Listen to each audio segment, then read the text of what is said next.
Assalamualaikum warahmatullahi wabarakatuh. Perkenalkan, nama saya Ella Andriani, kelas M4, NIM 2110417488, matkul Manajemen Sumber Daya Manusia. Baiklah, di sini saya akan menjawab soal nomor 1. Sebutkan dan jelaskan rencana apa saja yang dapat membantu proses rekrutmen. Proses rekrutmen sangatlah penting, oleh karena itu karyawan menyaring pelamar yang ingin bergabung dengan perusahaan. Proses rekrutmen merupakan salah satu penting untuk menentukan kelayakan pelamar. Perusahaan harus melakukan banyak proses sangat merekrut karyawan dalam jumlah besar sesuai kebutuhan. Berikut ini adalah langkah-langkah yang dapat digunakan dalam proses rekrutmen. Yang pertama, menganalisis kebutuhan posisi. Yang kedua, merencanakan proses rekrutmen. Dan yang ketiga, pasang lowongan. Yang keempat, memproses lamaran kerja dan melakukan wawancara. Dan yang kelima, pilih kandidat yang cocok dan berikan kesempatan kerja.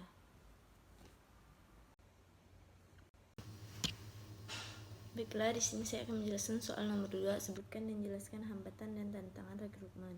Hambatan dan tantangan pada saat rekrutmen yaitu sumber daya manusia, kebiasaan lama metode rekrutmen, kondisi lingkungan, persyaratan kerja, biaya rekrutmen, intensif atau upah, gaji, kompensasi, kebijakan organisasi.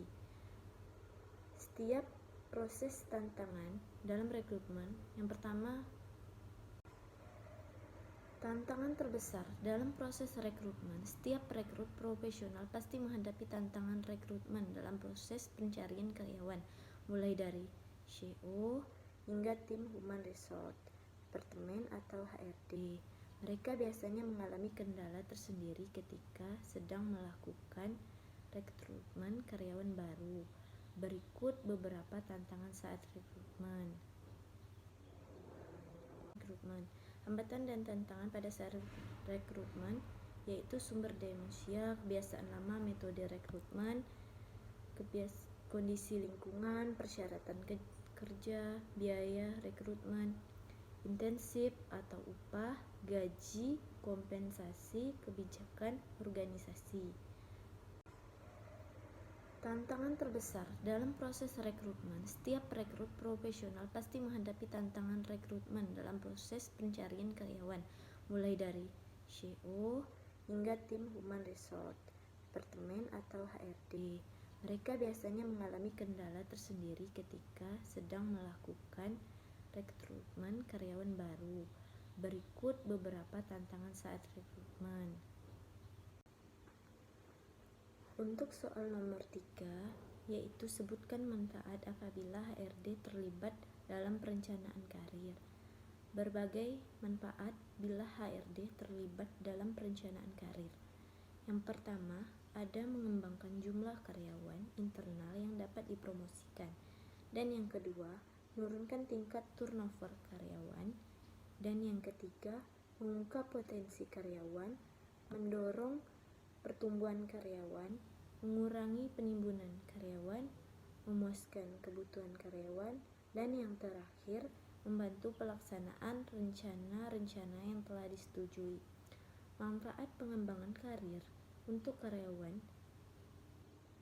Yang pertama, juga ada mampu memahami dan mengembangkan posisinya untuk bisa mengembangkan karirnya. Seorang karyawan harus mampu mengenali seperti passion atau minat dan bakat yang ia miliki dari dalam diri dia sendiri. Dan yang kedua, juga ada motivasi kerja yang meningkat. Kita juga harus punya motivasi. Yang ketiga, relasi yang semakin luas. Dan yang terakhir, peningkatan kesejahteraan. Selanjutnya saya akan membahas soal nomor 4, yaitu sebutkan dan jelaskan metode-metode training dan development.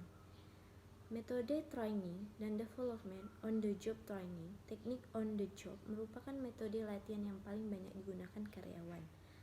Dilatih tentang pekerjaan baru dengan supervisi langsung seorang pelatih yang berpengalaman, biasanya karyawan lain. Berbagai macam teknik ini yang digunakan dalam praktek adalah sebagai berikut. Yang pertama, rotasi jabatan. Yang kedua, latihan instruksi pekerjaan. Yang ketiga, magang. Yang keempat, coaching. Dan yang kelima, penugasan sementara. Di sini saya akan menjelaskan tentang rotasi jabatan. Rotasi jabatan adalah memberikan kepada karyawan pengetahuan tentang bagian-bagian organisasi yang berbeda dan praktek berbagai macam keterampilan.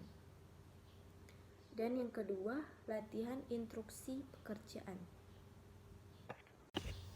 Selanjutnya, latihan instruksi pekerjaan. Latihan instruksi pekerjaan, latihan langsung kepada pekerja yang digunakan terutama untuk melatih para karyawan tentang cara pelaksanaan pekerjaan mereka sekarang. Terus yang ketiga ada magang.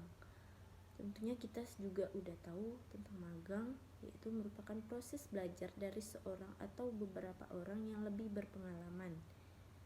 Pendekatan ini dapat dikombinasikan dengan latihan on the job. Hampir semua karyawan pengrajin craft seperti tukang kayu dan ahli pipa atau tukang ledeng dilatih dengan program magang formal. Assalamualaikum warahmatullahi wabarakatuh. Perkenalkan, nama saya Ella Andriani dari kelas M4 NIM 2110417488. Di sini saya akan mengerjakan tugas MSDM. Yang keempat, coaching. Penyedia atau atasan memberikan bimbingan dan arahan dalam pelaksanaan kerja rutin.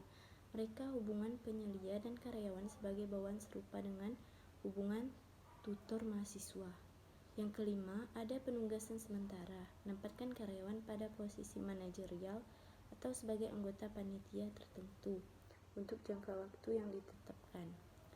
Pelatihan training adalah sesuatu proses pendidikan jangka pendek dengan menggunakan prosedur yang sistematis dan terorganisasi.